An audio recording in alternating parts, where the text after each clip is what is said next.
Thanks, Alex. How are we all? I just kicked Eminem really far. That was fun. Cool.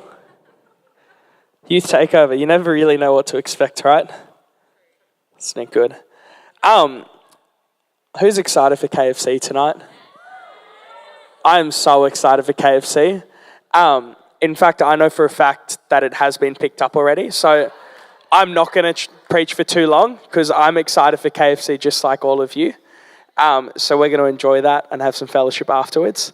But tonight I wanted to share a little bit on love. So I've titled this message, Love Does, because I think love is more than just a feeling. I think it actually results in action. So the greatest action of all was Jesus dying for us, and that was an act of love. So I believe as Christians we should act in love, but I also want to talk about the love of God. So let's establish what I'm talking about, and I think it's easy, especially in this generation. We toss around the word love all the time. I think I use the word love probably 37 times a day. Like, for example, I could say I love KFC, and I do.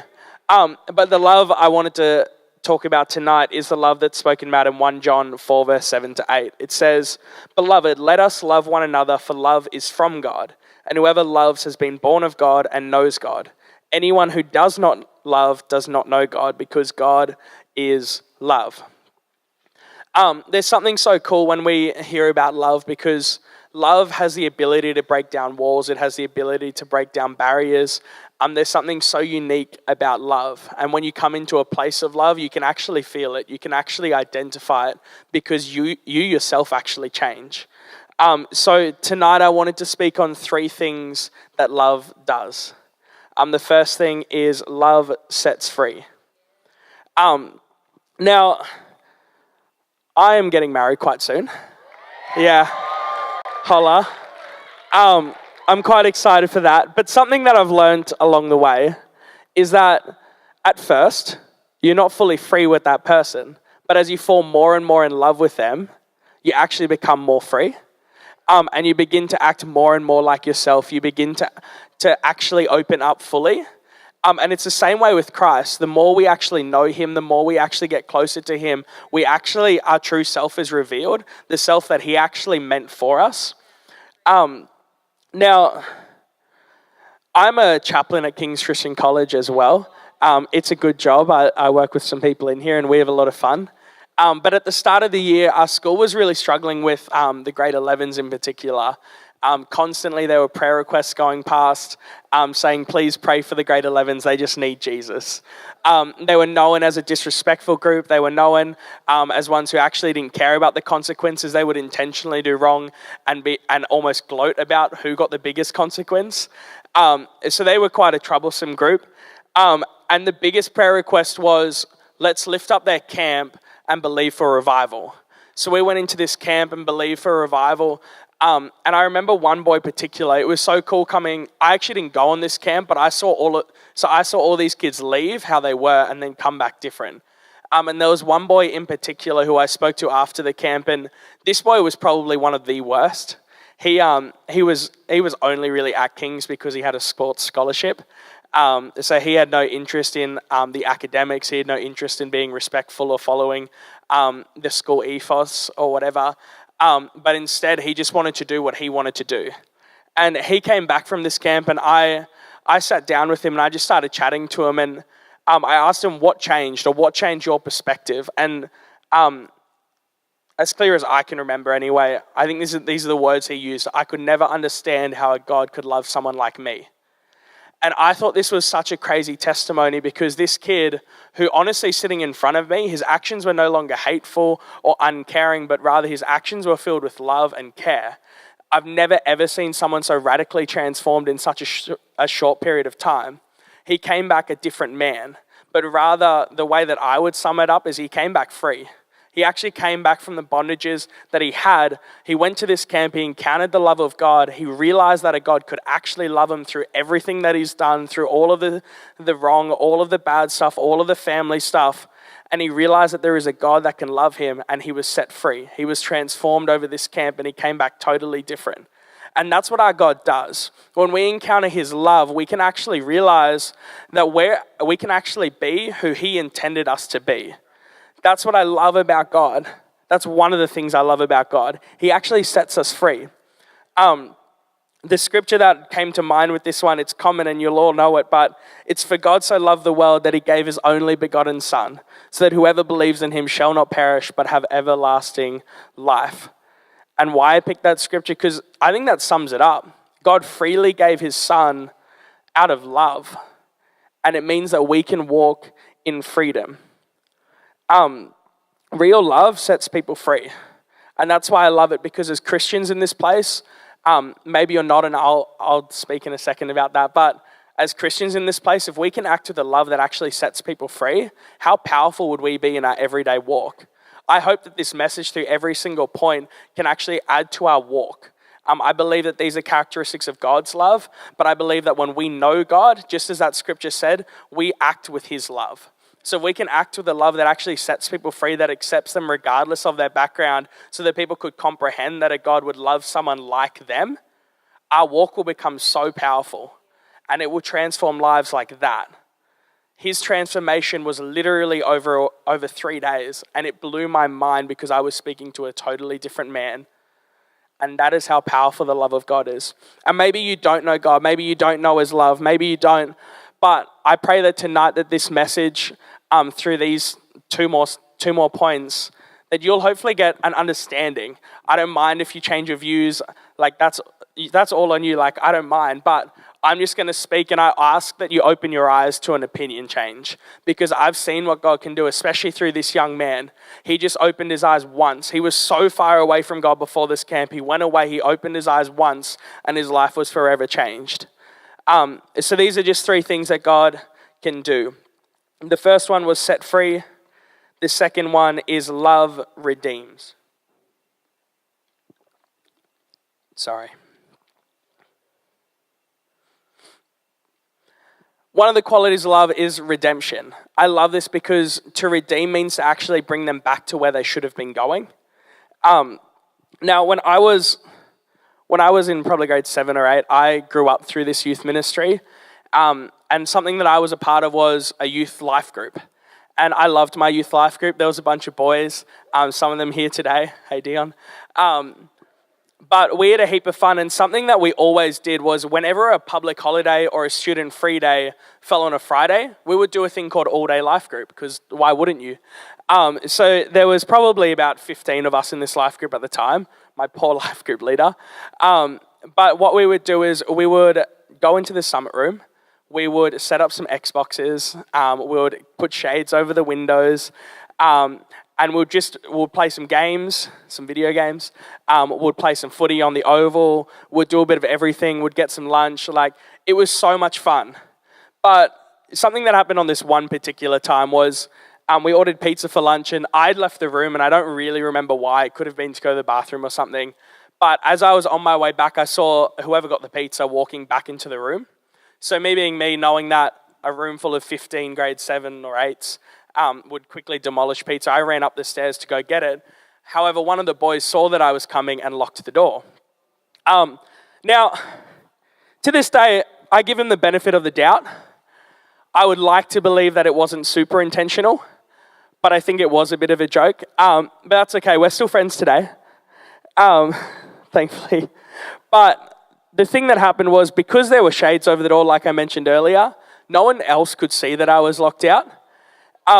So I tried to make as much noise as I can, except we were playing music over the speakers, so it was quite loud.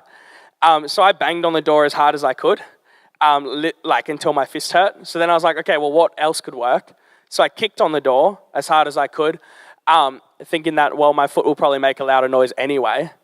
So I literally kicked this door as hard as I could, and I kid you not, first kick, and the whole bottom window part of the door cracks, like all the way across. And in that moment, I was petrified. It's not the moment you want to be in as a grade 7 or 8 boy. And every single worst thought went to my mind. I was like, I'm never coming back to this youth ministry again. My parents are going to kill me because they'll probably have to pay for it. All the leaders will hate me. And all these things. And in hindsight, I look back at it and I say, like, the leaders that were there had two options. They had an option to act with love, or they had an option to act out of anger.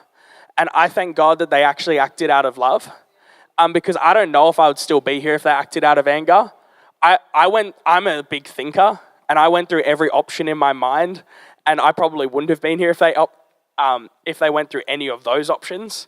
But yet they offered grace and they offered love, and it actually resulted in me getting more connected.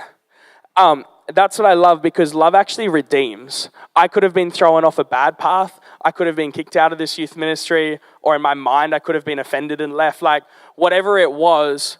But the people who were there, they actually acted out of love, and they gave me a better option, and it gave me a greater connection. And I'm only here today because of the small actions like that were along the journey. Love actually redeems wherever they are. And the thing about the redemption is it's generally from our own faults.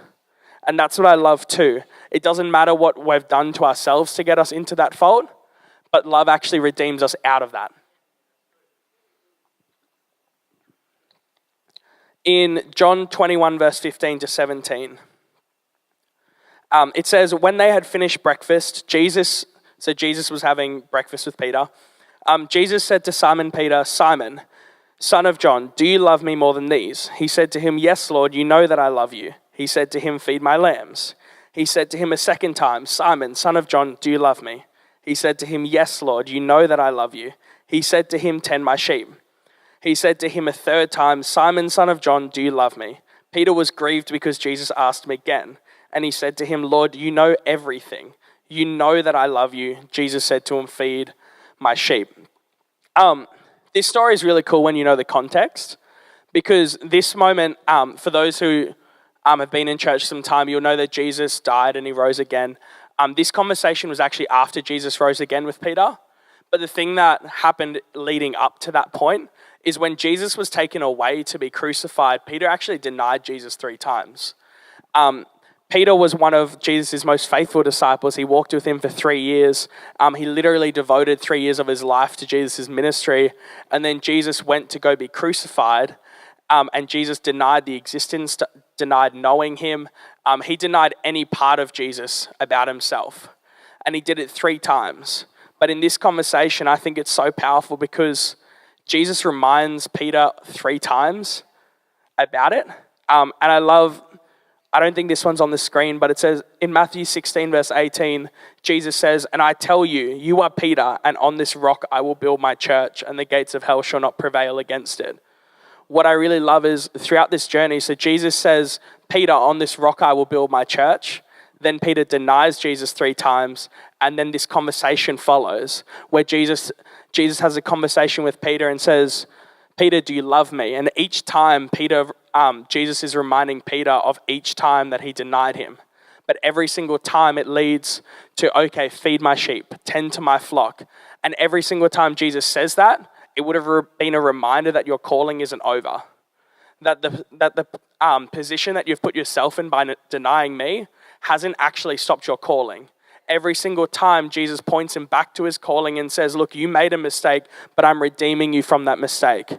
It is so powerful when you think of it like that. What is someone who leads a church known as? A shepherd. So when Jesus actually says, "Feed my flock, tend to my sheep," he's actually saying, Peter, your calling isn't over. You made 1 mistake, or actually you made 3 mistakes. But every time that I remind you, "Do you love me, Peter?" and Peter declares that he does, Jesus says, "Okay, well then fulfill your calling."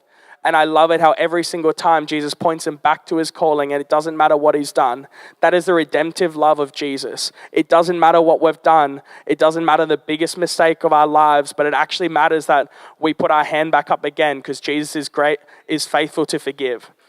My point number 3 is love keeps no record of wrong. And praise God for that. 1 Corinthians 13 verse 4 to 5 says, "Love is patient, love is kind, it does not envy, it does not boast. It is not proud, it does not dishonor others, it is not self-seeking, it is not easily angered, and it keeps no record of wrongs." Recently, I've been watching a show called The Good Place. I've been enjoying it quite a bit, but the concept of it is that there's a good place and there's a bad place. We would translate that to heaven and hell. But the concept Actually, I've got a clip of it. Let's watch that and then I'll talk after it. Let's turn to the screens. Hello, everyone, and welcome to your first day in the afterlife. You were all, simply put, good people. But how do we know that you were good? How are we sure? During your time on Earth, every one of your actions had a positive or a negative value, depending on how much good or bad that action put into the universe. Every sandwich you ate, every time you bought a magazine, every single thing you did had an effect that rippled out over time and ultimately created some amount of good or bad. You know how some people pull into the breakdown lane when there's traffic and they think to themselves, who cares? No one's watching. We were watching. Surprise! Anyway, when your time on Earth has ended, we calculate the total value of your life using our perfectly accurate measuring system. Only the people with the very highest scores, the true cream of the crop, get to come here, to the good place. What happens to everyone else, you ask? Don't worry about it. The point is, you are here because you lived one of the very best lives that could be lived. And you won't be alone. Okay, we can start it there. Your true Thanks, soulmate Will. is here too. That's Tom. right. Cool. This show's a really interesting concept, and there's some funny things that come up there. I had a laugh when I was rewatching that clip. But I think it's so interesting because I think a lot of the time, or at least before we get a perception of God, we think that we actually have to be a good person to get into heaven. And that's exactly what the show's about. If you do too many wrong deeds, you're never going to make it to heaven. But if you do just enough good, you'll actually make it. The thing about love is it doesn't keep a record of wrong. And I think that is the best news ever, because I think that's actually so freeing to us. It doesn't matter about our past, it doesn't matter about our history, but it actually matters moving forward, because God's love actually keeps no record of wrong. In Matthew 18, verse 23 to 25, it says, "Therefore the kingdom of heaven can be compared to a king who decided to bring his accounts up to date with servants who had borrowed money from him. In this process, one of the debtors was brought in who owed him millions of dollars. He couldn't pay, so his master ordered that he be sold along with his wife, his children, and everything he owned to pay the debt. At this, the servant fell on his knees before him. 'Be patient with me,' he begged, 'and I will pay back everything.' The servant's master took pity on him, cancelled the debt, and let him go." I think the biggest note of this is, at the start of this, it says this can be compared to the kingdom of heaven.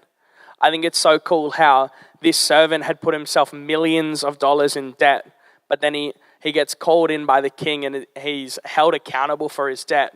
But then when he's asked for mercy, the king freely gives mercy. I think that is so powerful in that statement right there. I think it's so cool how when we've asked for mercy, when we've asked for grace, our king will freely give. I think it's so powerful that love keeps no record of wrongs, because I think, to be honest, if it did, we would all be screwed. But the powerful thing is when we actually turn and we actually say, "God, will you forgive us of this debt? Will you forgive us of the wrongs?" He freely says yes. He freely gives. He's faithful to forgive, and he is faithful in all these actions. I love, when I was writing this, I was almost having a revelation myself, because I think when you talk about love, these aren't necessarily the first things that come to mind, but I think they're so powerful. Love sets free, love redeems, love keeps no record of wrong. They're not always the easiest things, but if we can adapt them into our everyday lives as Christians, how much more powerful will our walk be? Imagine if we never ever kept bringing up something that someone else wronged us with. Imagine if we just walked forward and said, "No, I love you anyway." Imagine if we walked with a redemptive love, that it doesn't matter. We don't keep people accountable to these things that they wronged us with, but instead we actually are willing to redeem them into who they should be or what they should be doing. How freeing for it. How freeing for a walk if we can walk as Christians filled with love and actually act in a freeing manner, where people put up walls. Something that I've noticed with young people especially is that when they're uncomfortable, they put up walls, they put up barriers where they're uncomfortable to speak, they're uncomfortable to themselves. I'm so proud at our youth ministry, where I fully believe that we have a youth ministry where we see so many young people come in and they don't want to speak much. They have these walls, but over a period of time, these walls just fall down more and more. And we actually, if you just look at them from day dot to where they are now, they're totally different people. Why? Because they've actually been set free. The thing about love is that it is all these things. It is so powerful, and the thing is that it was freely given from God. And that's what's powerful. So I want to give an opportunity tonight, if I could get every head bowed and eye closed. Maybe you've heard about this love. Maybe you've been a Christian a long time, and that's awesome. But I want to do a call for someone who maybe doesn't know about this love. Maybe has been waiting for a love that is actually freeing. Maybe you put yourself in a ditch and you actually feel like you deserve to be there. But I'm telling you tonight, there's a love that can actually pull you out because it's redeeming. Maybe you feel like you've done too much wrong that the good could never be outweighed.